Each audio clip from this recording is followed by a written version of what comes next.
যুক্তরাষ্ট্রের তেল ডিপোতে ভয়াবহ হামলা চালালো ইরানের বন্ধু রাষ্ট্র। একটি মার্কিন মালিকানাধীন তেলক্ষেত্রে ভয়াবহ ড্রোন হামলা চালানো হয়েছে ইরাকের স্বায়ত্তশাসিত কুর্দিস্তান অঞ্চলে। ইরাকের কুর্দিস্তানে এমন এক সময় এসব হামলার ঘটনা ঘটেছে যখন আঞ্চলিক নিরাপত্তা পরিস্থিতি বেশ নাজুক।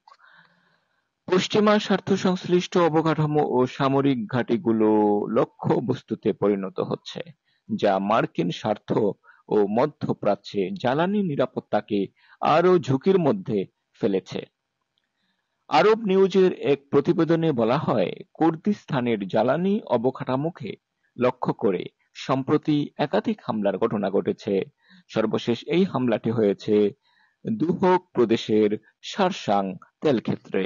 আরব নিউজের আরেক প্রতিবেদনে বলা হয়েছে, কুর্দিস্তানের আঞ্চলিক সরকার এই হামলাকে সন্ত্রাসী কর্মকাণ্ড বলে অভিহিত করেছে। তারা বলেছে, কুর্দিস্তানের অর্থনীতির অন্যতম ভিত্তি এই তেলক্ষেত্র, যাকে উদ্দেশ্য প্রণোদিতভাবে লক্ষ্যবস্তু বানানো হয়েছে। এই হামলার একদিন আগেই পার্শ্ববর্তী আরবিল প্রদেশের বিমানবন্দরে একই ধরনের ড্রোন হামলা হয়, যেখানে মার্কিন সেনা সদস্যরা অবস্থান করেছিলেন। ওই ঘটনাও কুর্দিস্তানের নিরাপত্তা হুমকি বাড়তে থাকে। প্রসঙ্গত, এই ড্রোন হামলাটি এমন এক সময় ঘটল যখন কুর্দিস্তানের বিভিন্ন গুরুত্বপূর্ণ স্থাপনায় একের পর এক বিস্ফোরকবাহী ড্রোন হামলার ঘটনা ঘটছে। স্থানীয় সূত্রগুলো বলছে, সোমবারও অন্তত ৩টি বিস্ফোরক বহনকারী ড্রোন কুর্দিস্তানের বিভিন্ন স্থানে হামলা চালায়। শারশাং তেলক্ষেত্র পরিচালনাকারী মার্কিন কোম্পানি এইচকেএন এনার্জি জানিয়েছে, স্থানীয় সময় সকাল ৭টার দিকে তাদের একটি উৎপাদন স্থাপনায় বিস্ফোরণ ঘটে।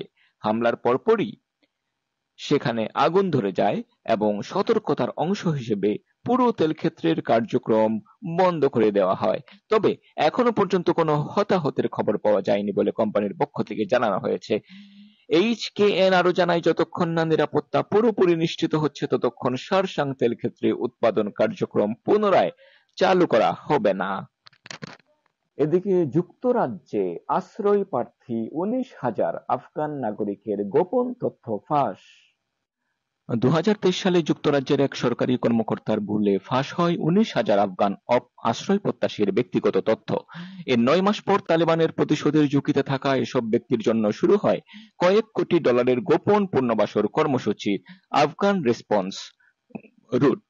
২০২২ সালের ফেব্রুয়ারিতে আফগানিস্তানের ক্ষমতা পুনরুদ্ধার করে তালেবান। সে সময় যেসব আফগান যুক্তরাজ্যে আশ্রয় আবেদন করেছিলেন তাদের ভিতর থেকে ফাঁস হয় ১৯,০০০ নাগরিকের ব্যক্তিগত তথ্য।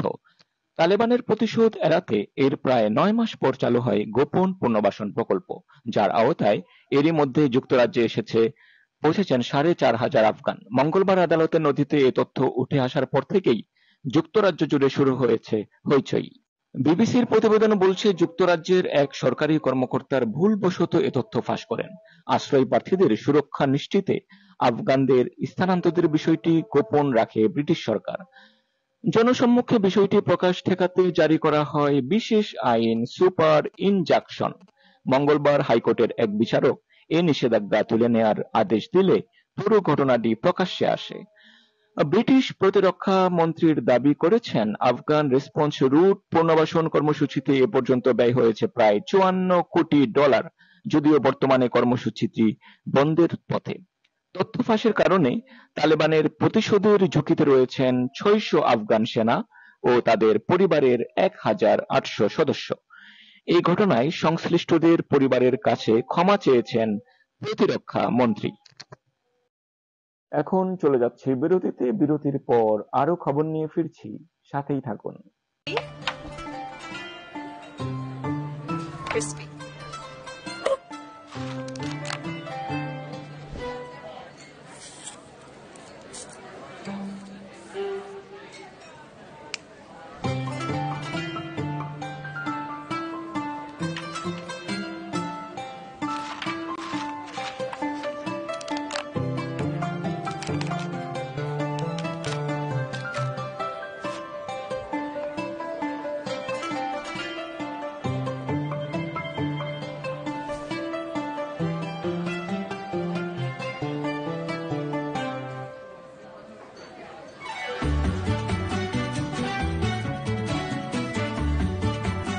Old traditions, new choices.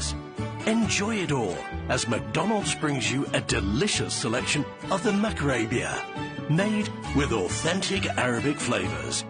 Macarabia, true to tradition. সাথে থাকার জন্য ধন্যবাদ। ষড়যন্ত্র করছে ইসরায়েল। সিরিয়ার অস্থিতিশীল অবস্থার জন্য ইসরায়েলকে দায়ী করলেন সিরিয়ার প্রেসিডেন্ট সারা। রাজধানী দামেস্কে অবস্থিত সিরিয়ার সামরিক সদর দপ্তরে গতকাল বুধবার ইসরায়েলি বিমান হামলার তীব্র নিন্দা জানিয়েছেন সিরিয়ার সরকার। দেশটি ইসরায়েলের এমন হামলাকে জাতীয় সার্বভৌমত্ব ও আন্তর্জাতিক আইনের স্পষ্ট লঙ্ঘন বলে অভিহিত করেছেন।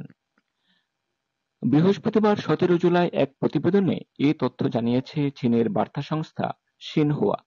সিরিয়ার পররাষ্ট্র মন্ত্রণালয় এক বিবৃতিতে বলেছে, দামেস্ক ও আশেপাশের এলাকায় বেসামরিক অবকাঠামো এবং সরকারি প্রতিষ্ঠান লক্ষ্য করে ইসরায়েলি হামলায় নারী ও শিশুসহ বেশ কয়েকজন বেসামরিক নাগরিক আহত হয়েছেন এবং ব্যাপক ক্ষতিগ্রস্ত হয়েছে। বিবৃতিতে বলা হয়েছে, এই হামলাগুলো ইসরায়েলের ক্রমবর্ধমান নীতি এবং সিরিয়া ও বৃহত্তর অঞ্চলকে অস্থিতিশীল করার চলমান প্রচেষ্টাকে প্রতিফলিত করে। ইসরায়েলের এমন হামলা জাতিসংঘের সনদ ও আন্তর্জাতিক মানবিক আইনের স্পষ্ট লঙ্ঘন বলে বিবৃত করা হয়েছে।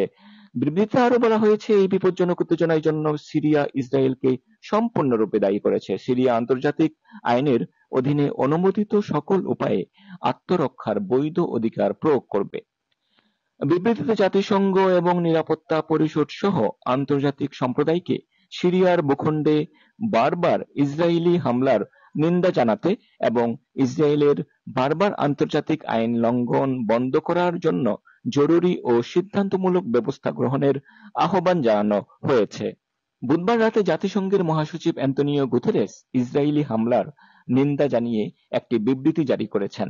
গুতেরেসের মুখপাত্র স্টিফেন ডুজারিক এবং এক বিবৃতিতে বলেন, মহাসচিব সুইদা দ্বারা এবং দামেস্কের কেন্দ্রস্থলে ইসরায়েলের তীব্র বিমান হামলার পাশাপাশি গোলান মালভূমিতে ইসরায়েলি সামরিক বাহিনী তৎপরতা বৃদ্ধির নিন্দা জানাচ্ছেন। সিরিয়ার দক্ষিণাঞ্চলীয় সুয়েদা প্রদেশে দ্রুজ জনগোষ্ঠীর সঙ্গে দেশটির সেনাবাহিনীর সংঘর্ষ চলছে। দ্রুজরা সরকার বিরোধী হিসেবে পরিচিত। ইসরায়েল বলছে, দ্রুজ সংখ্যালঘুদের রক্ষা এবং উত্তর সীমান্তের নিরাপত্তা হুমকি প্রতিরোধী তারা সিরিয়ায় হামলা চালাচ্ছে। আজ এ পর্যন্তই। পরবর্তী আন্তর্জাতিক খবর দেখার আমন্ত্রণ জানিয়ে বিদায় নিচ্ছি মুস্তাফিজ। ধন্যবাদ সবাইকে।